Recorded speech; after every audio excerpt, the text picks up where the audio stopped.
So realtors, if you agree, if not. So you have to think in terms of what is the FHA or the underwriting inspector going to come out and see. And I always think about this house that I did. I don't normally do inspection lists for people, but back in the day I did a favor for a guy that I did some work for. He was selling a house and had to have an inspection list done. I hate these inspection lists.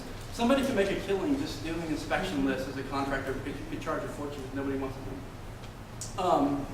But I went to this house and it's fallen down. It's a house in Oak Cliff. It's not a great house. It's, you know, the thing is rough all around it. Nothing is to code. I mean, it's just a mess. And on this inspection list are not things like ungrounded outlets and doors that don't shut off. It was like peeling paint and gutters that were disconnected from downspouts, like the most trivial stuff. I mean, you just like it's just silly sometimes.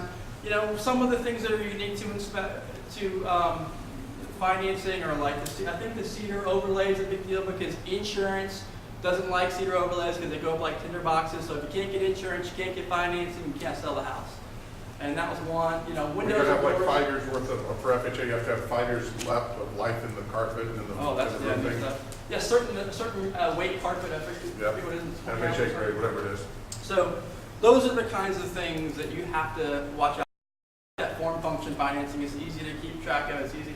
So just ways to look at a house and make it repairable. One of the things that your lender should do as well is, and something that we do is if they're financing your repair draws and helping you with that, more than likely the last draw that they will do, they will probably have a licensed inspector come out and walk the house and do a full report on it.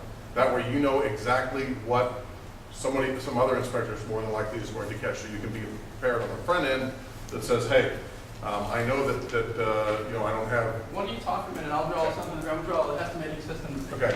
What they'll find is that they might say, hey, you know, we don't have the grounded the GFCI in the bathroom and in the kitchen where we're supposed to, or the hot water heater isn't vetted correctly. There's no water pan under it. Whatever the things that they're going to catch, more than likely that inspector will catch. And sure, it's going to cost you $200. You've already said, well, you know, I've got all these other costs that are going on here. Why do I want to spend another $200? Because it will save you a ton by the time you get to the closing table. I just went through this on a house in Fort Worth. I had a pretty good idea what they were going to catch, and I'm like, come on, are you serious? I mean, this inspector was, but what they do is they find everything, whether it's up to code or not right now, they're going to tell you, even though you may not have to change it because it's grandfathered in, they're going to catch everything. So, I mean, we had to end up replacing, we didn't have a correct drain. They didn't think it was draining correctly on the drain pan underneath the hot water heater.